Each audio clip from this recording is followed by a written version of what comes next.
Hello student, स्वागत है आपका हमारे यूट्यूब चैनल मैथ इंडियंस में।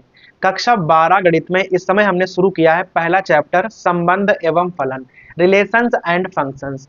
और भाई आज के इस वीडियो में आपको हम पढ़ाने वाले हैं एक्सरसाइज 1.2 को। अब भाई जो ये एक्सरसाइज है इसको पढ़ने से पहले आपको जानना जरूरी है कि फलन क्या होता है और ये कितने प्रकार के होते हैं। भाई वैसे तो फलन के बारे में ना आपको कक्षा 11 में पढ़ाया गया है कि वहां पर पढ़ाया गया था आपको कि भाई फलन क्या होता है, कितने प्रकार के होते हैं, ठीक है। लेकिन भाई फिर भी हम यहाँ आपको एक बेसिक जानकारी दे देंगे कि फलन क्या होता है और उसके बाद आपको हम पढ़ाएंगे कि भाई फलन के कौन कौन से प्रकार हैं जो कि आपको इस वाली एक्सरसाइज में काम में आने वाले हैं, ठीक है। तो भाई चलिए शुरू करते हैं कि फलन फंक्शन होता क्या है। देखो फंक्शन जो है वो रिलेशन का ही थोड़ा सा आगे का रूप है, ठीक है। तो आप यहां कह सकते हो कि भाई फंक्शन जो है वो एक प्रकार का संबंध है, बस एक विशेष प्रकार का संबंध है। अब ये विशेषता है क्या, इसे ना आपको हम संबंध बनाकर यहां सिखाएंगे। देखो मान लो कि हमारे पास कोई दो समुच्चय हैं, ठीक है, ए है और भाई बी है और उनके बीच में कोई संबंध आर है।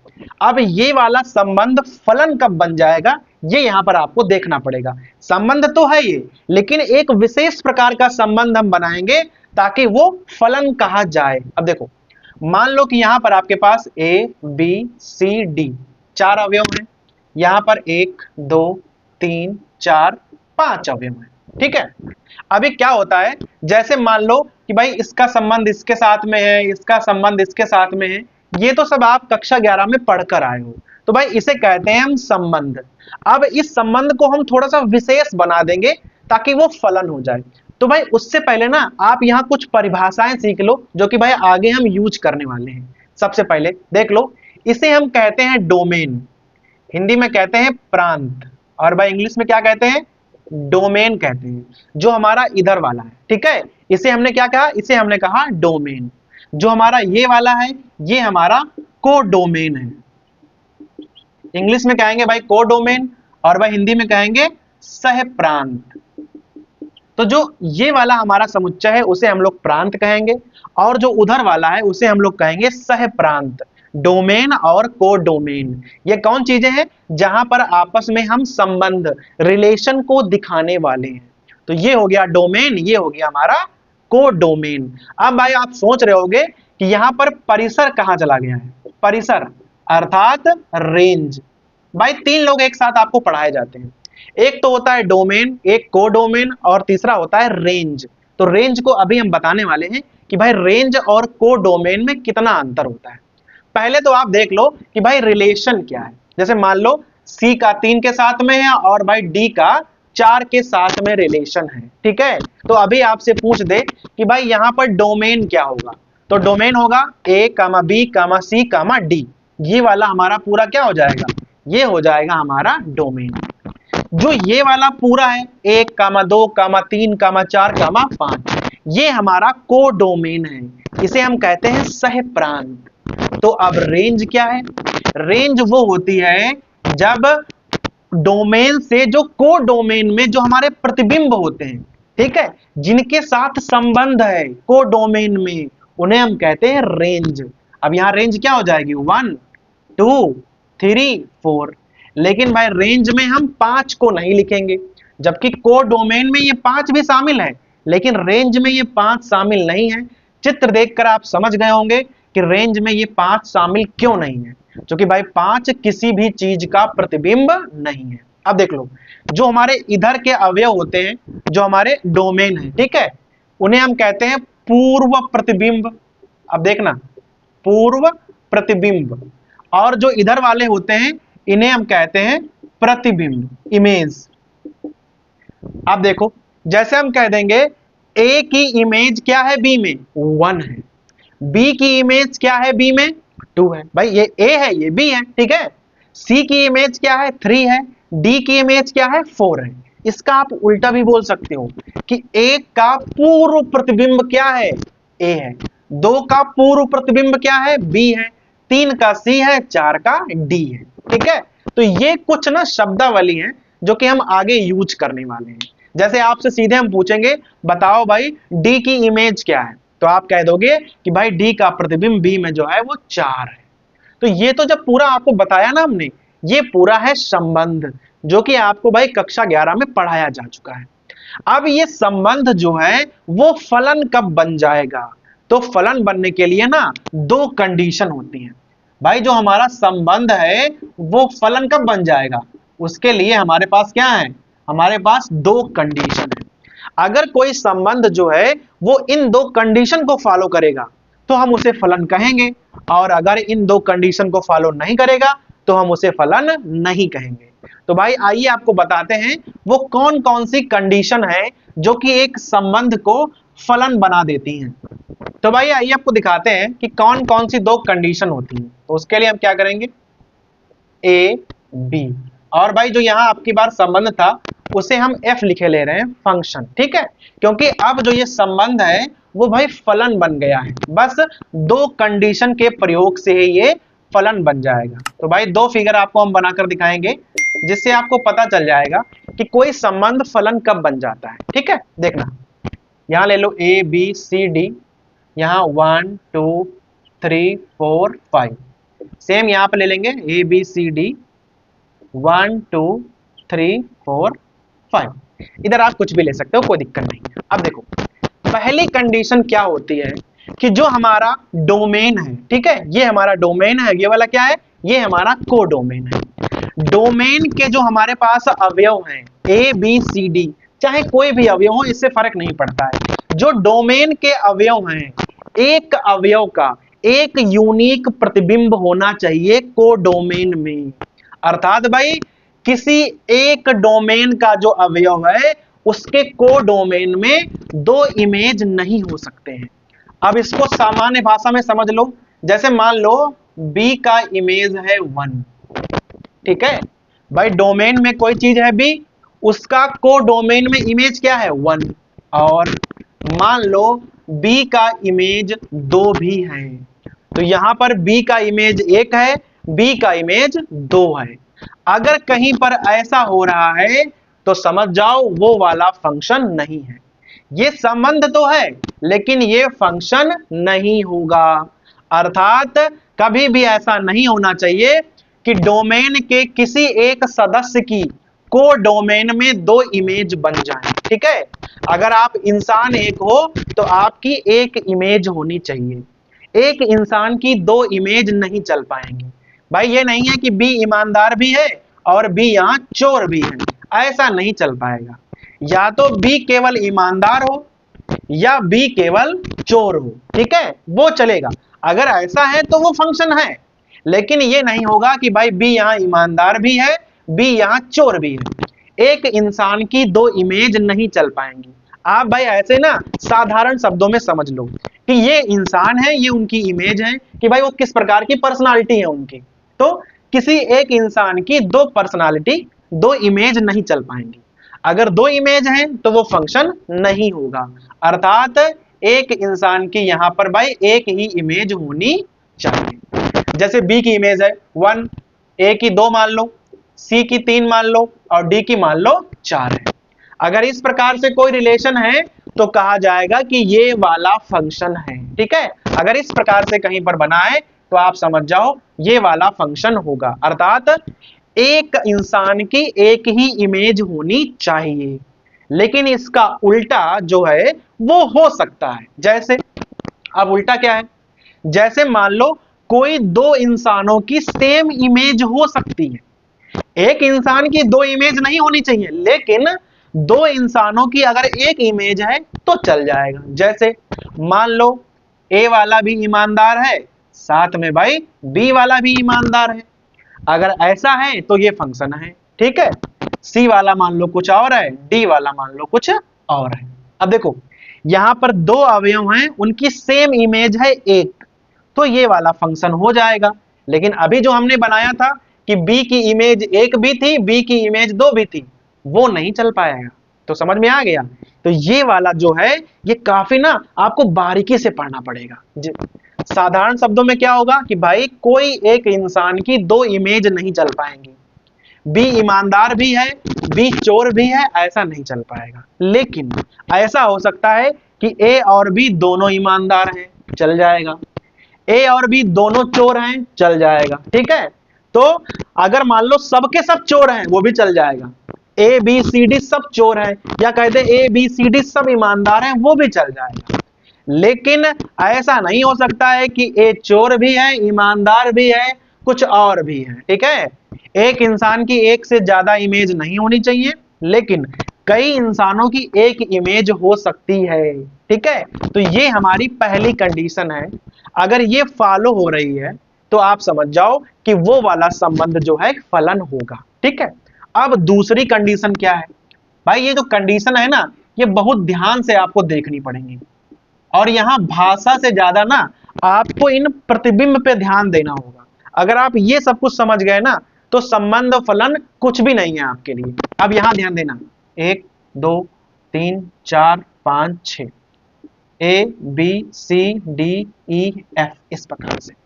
अब मान लो इसकी इमेज है ये, इसकी इमेज है ये, इसकी इमेज है ये, इसकी इमेज ये है, और भाई इसकी इमेज ये है। ऐसा हमने कर दिया, लेकिन हमने 6 की इमेज नहीं बनाई कहीं पर भी। 6 की देखो इमेज कहीं पर भी नहीं बनाई है, तो ये वाला फंक्शन नहीं माना जाएगा। नियम ये है कि जो हमारा डोमेन है, जो भी हमारे डोमेन में यहाँ सदस्य हैं, उनकी कोई ना कोई इमेज होनी चाहिए। ऐसा बिल्कुल नहीं होगा कि भाई 1 की है, 2 की है, 3 की है, 4 की है, 5 की है, लेकिन 6 की कोई इमेज नहीं है। अगर ऐसा है तो ये फंक्शन नहीं है। अर्थात भाई 6 की इमेज होनी चाहिए जरूर जरूर, लेकिन अगर इधर कोई छूट जा रहा है तो कोई दिक्कत नहीं है। जैसे मान लो कि भाई 6 की इमेज भी ई है, 5 और 6 दोनों की इमेज हमने ई कर दी, अब ये फंक्शन माना जाएगा। लेकिन आप सोच रहे होंगे कि यहां तो एफ छूट गया है, इधर वाला छूट जाए तो कोई दिक्कत नहीं है, लेकिन इधर वाला नहीं छूटना चाहिए।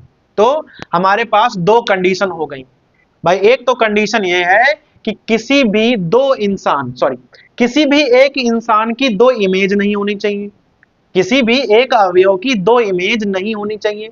लेकिन इसका उल्टा, कई सारे इंसानों की एक इमेज हो सकती है। ये हमारी पहली कंडीशन है। दूसरी कंडीशन क्या है कि जो डोमेन है उसमें जितने भी सदस्य हैं उसकी कोई ना कोई इमेज होनी ही चाहिए। इधर का कोई भी सदस्य खाली नहीं रहना चाहिए। इधर का खाली है तो कोई दिक्कत नहीं है, लेकिन इधर का खाली नहीं होना चाहिए।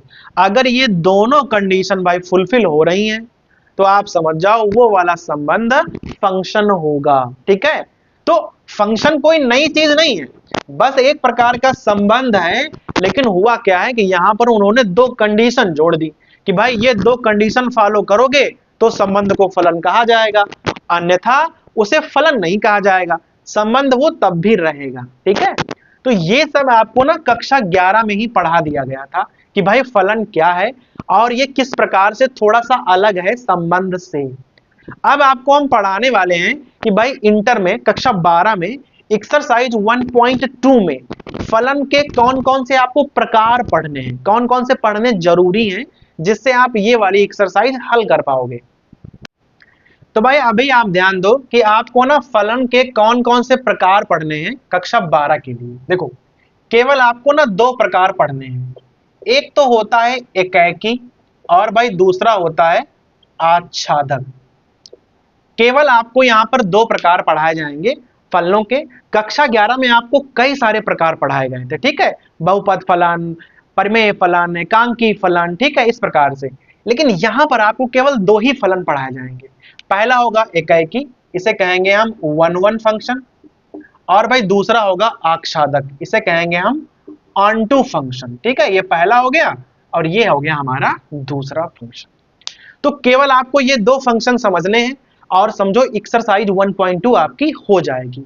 लेकिन आपको भाई बहुत बारीकी से देखना है, ठीक है, तभी आपको ये आसान लगने वाला है। तो सबसे पहले आपको हम बताएंगे ये एकाकी क्या होता है। देखो, इसका जो अर्थ है एकाकी, 1 से 1 जब जुड़ा होगा तो उसे हम कहेंगे एकाकी।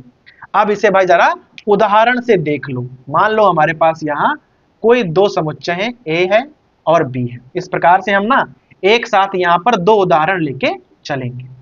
अब देख लो दोनों में फर्क क्या है। फंक्शन ये दोनों हैं, 1 2 3 4, यहाँ लेंगे A B C D इस प्रकार से, ठीक है। यहाँ पर भी 1 2 3 4, यहाँ A B C D। तो दोनों ही ये हम फंक्शन बनाने वाले हैं। फिर आप भाई देख कर जानो कि इसमें से एकाकी कौन सा है और कौन सा एकाकी नहीं है। देखो, अगर मान लो इसकी इमेज ये है, इसकी इमेज ये है, इसकी इमेज ये है, और भाई इसकी इमेज ये है। अब देखना, मान लो इसकी इमेज ये है, इसकी इमेज ये है, इसकी इमेज ये है, और भाई इसकी भी इमेज ये है। अब आप खुद ब खुद देखो कि दोनों में से आपको एकाकी कौन सा लग रहा है। देखो, पहली बात तो ये देखा करो कि दोनों फंक्शन है या नहीं है। तो भाई दोनों ही फंक्शन है, इधर कोई छूटा भी नहीं है और किसी भी एक अवयव की दो इमेज भी नहीं है। तो ये तो फंक्शन हो गए दोनों।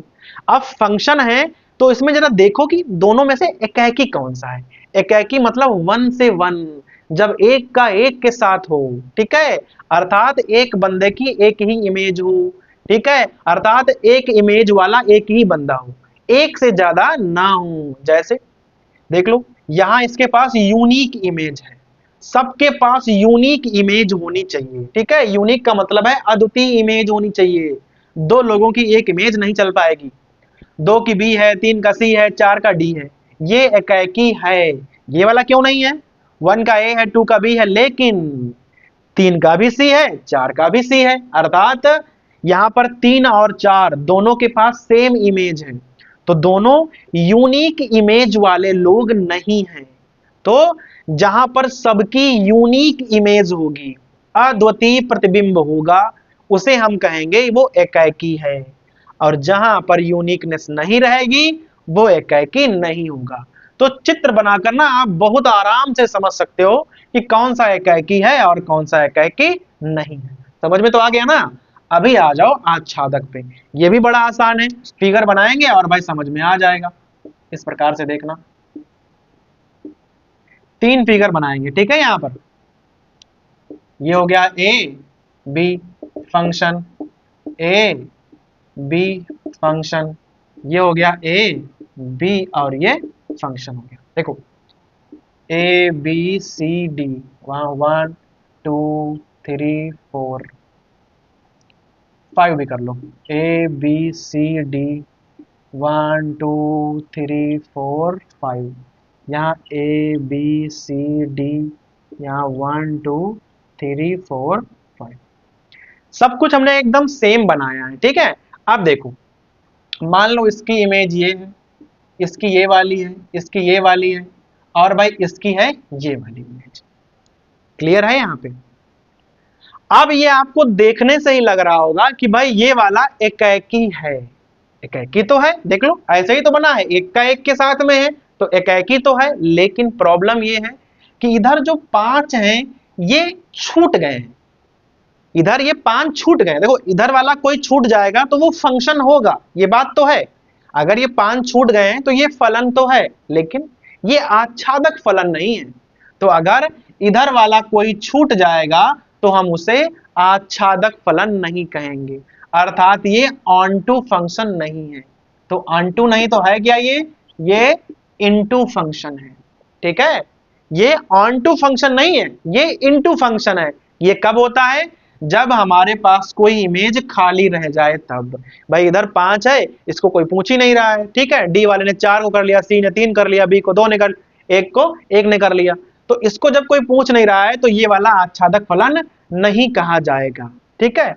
अब ऐसे यहां अगर आप 5 को गायब कर दो, इसको ऐसे कर दो, इस प्रकार से, अब देख लो, ये वाला एकाकी भी है और ये वाला आच्छादक भी है।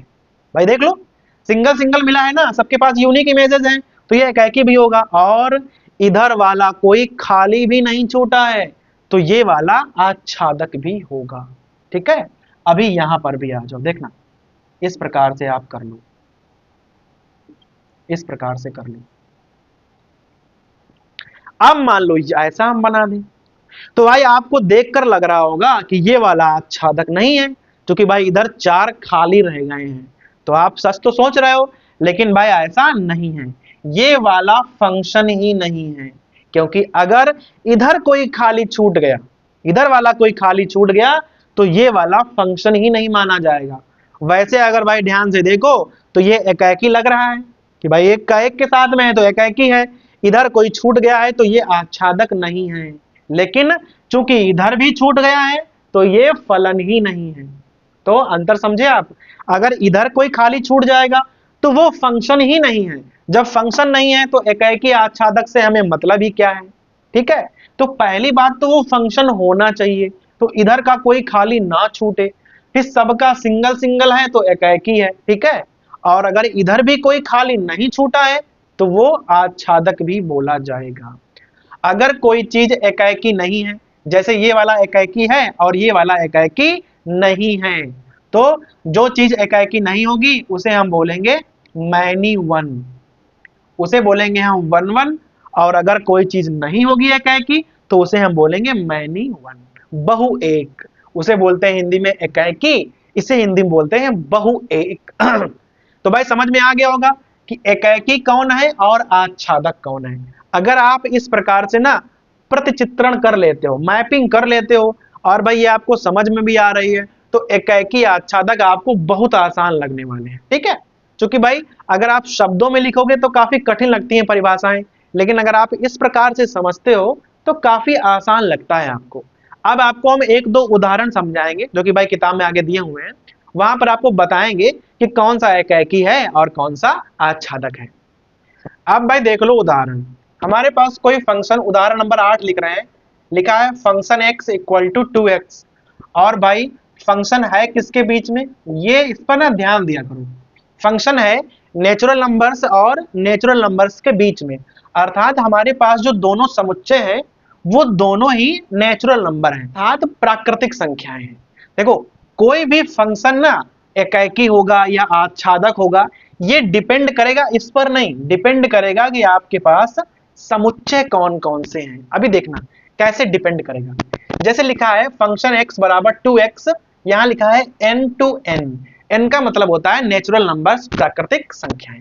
ध्यान देना, तो पहले आप इधर भी n बना लो, इधर भी n बना लो, ये हमारा n है, ये हमारा n है, और ये है हमारा फंक्शन।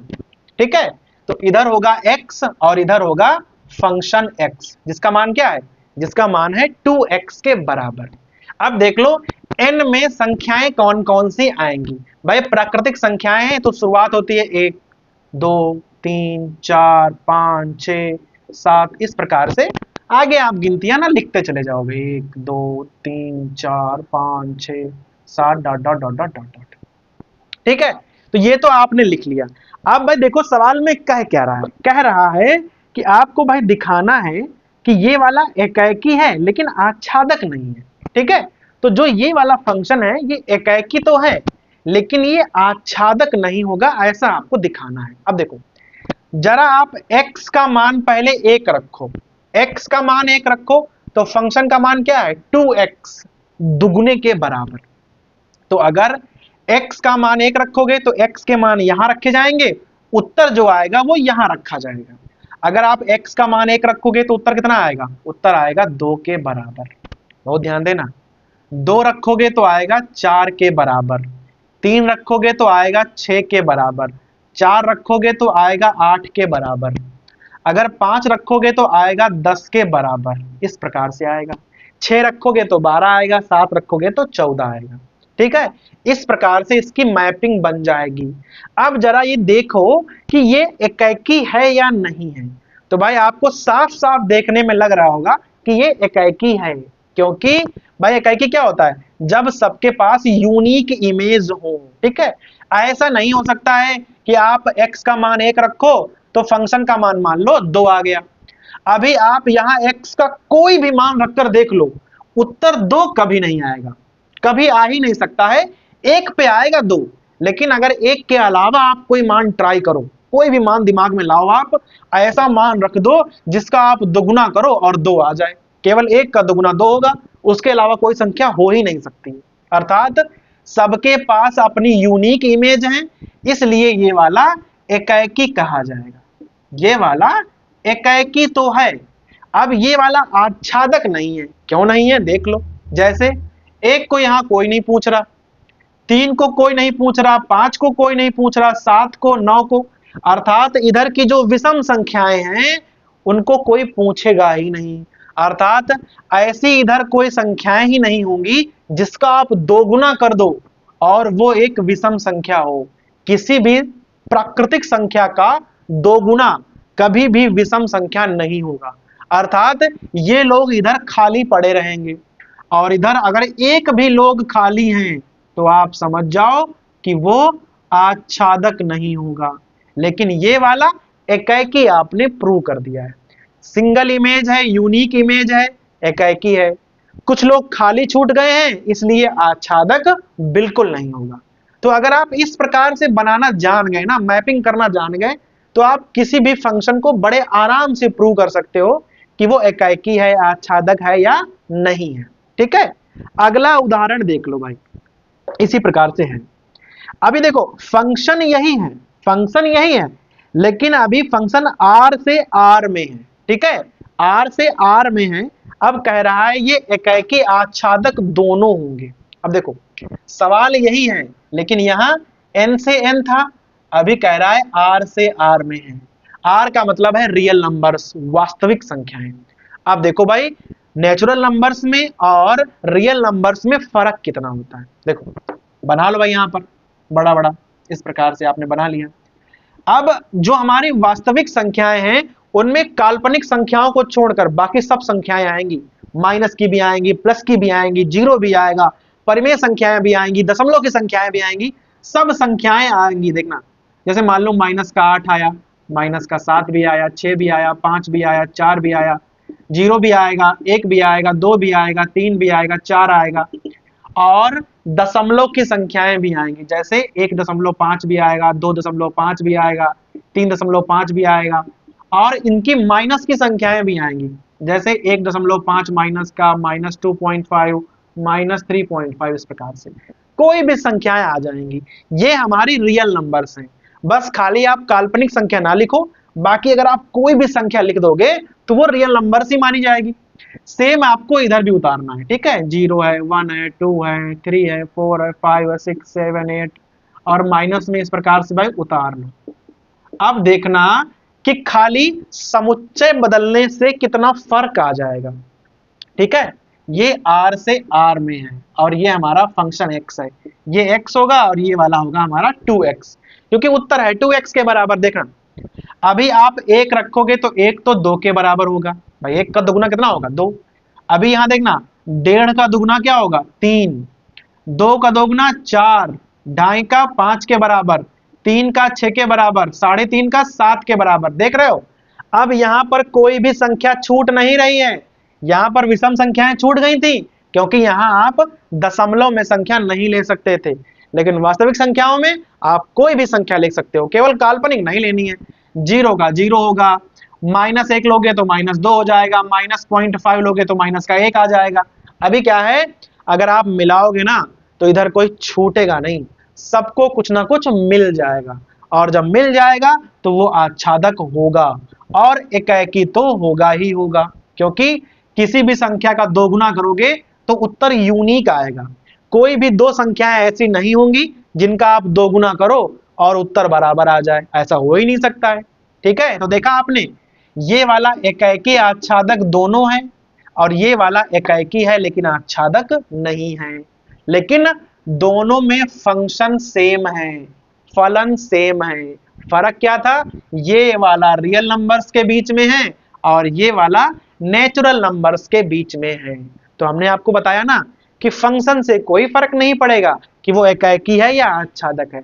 मेन फर्क कहां से आता है कि समुच्चय कौन कौन से लिए गए हैं। ठीक है, तो आपको भाई हर चीज को बहुत बारीकी से देखना है, तब भाई आपको समझ में आएगा कि फलन है क्या, कौन कौन से एकाएकी होते हैं और भाई कौन कौन से आच्छादक होते हैं। ठीक है, अभी जो हमारी प्रश्नावली है 1.2 वो आपको भाई हम शुरू कराएंगे अगले वाले वीडियो में। फिलहाल आप भाई ये वाला वीडियो देखिए और भाई फलन के बारे में जो भी हमने आपको पढ़ाया है वो आप भाई पूरी तरीके से सीख जाइए। अगर आपको भाई हमारे वीडियोस पसंद आते हैं तो आप भाई हमारे चैनल को सब्सक्राइब कीजिए और भाई वीडियो को लाइक, शेयर और कमेंट भी कीजिए।